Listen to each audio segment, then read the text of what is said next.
Дзякуючы дабрачыннаму тэлемарафону ад сэрца да сэрца і актыўнаму удзелу тэлегледачоў і спонсараў, таленавітыя дзеці з абмежаванымі фізічнымі магчымасцямі з усіх куткоў вобласці атрымалі падарункі, пра якія марылі.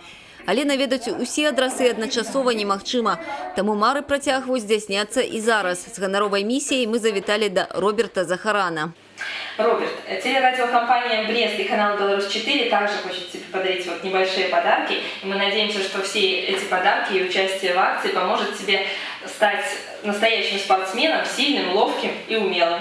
Роберту 5 гадоў, ён інвалід па зроку, адно вока нічога не бачыць, але нягледзячы на гэта, хлопчык вельмі актыўны, больш за ўсё любіць займацца спортам.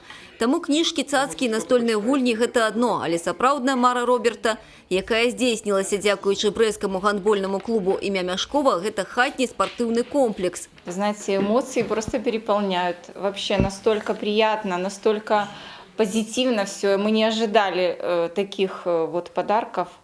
Роберт вообще не слазит просто с лестницы, друзья приходят, они тут все веселятся, развлекаются. Мне нравится кататься с горки и лазить по турникам, в кольцо кидать мячик. Я хочу сказать огромное спасибо. Яшчэ адзін адрас у Баранавічах наведала кіраўніцтва службы таксі «Калі ласка» 184. Гэта фірма, якая прадстаўлена адразу ў 5 гарадах рэспублікі, ўжо доўгі час дапамагае пінскаму і слуцкаму спецыялізаваным дамам дзіцяці. З задавальненнем паўдзельнічалі і ў дабрачынным тэлемарафоне на «Беларусь-4» Брест. Мне кажется, что где-то немножко все-таки они обделены каким-то определенным вниманием. Все-таки. Наверное, только поэтому мы делаем какой-то шаг. У меня у самого 2 детей, поэтому мне хочется, чтобы все были дети счастливы и улыбались. У 17-гадовага Мікіты Богрыя сіндром Дауна. Між тым хлопец вельмі таленавіты. Чытаць ён не ўмее, зато на слых развучвае вершы. Ужо не раз выступаў на канцэртах і атрымліваў узнагароды на конкурсах самага рознага ўзроўню. Почернела вся деревня на краю родной земли.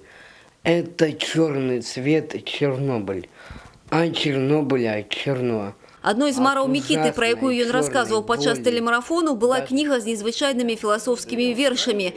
І сёння яна здзейснілася.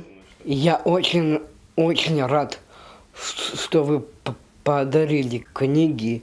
Хочу сказать всем большое спасибо. Я хочу поблагодарить, во-первых, тех людей, кто придумал эту акцию, вот, у кого возникла такая идея, чтобы оказать помощь и исполнить мечту конкретной семьи, конкретного ребенка.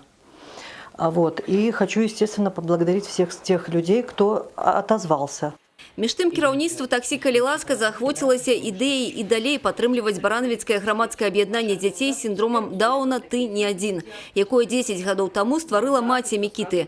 А гэта значыць, што добрыя справы будуць працягвацца, а дзіцячыя усмешкі множыцца. Алена Ракуць, Аліса Грыгарчук, Юрий Титоў, телерадиокомпания «Брест».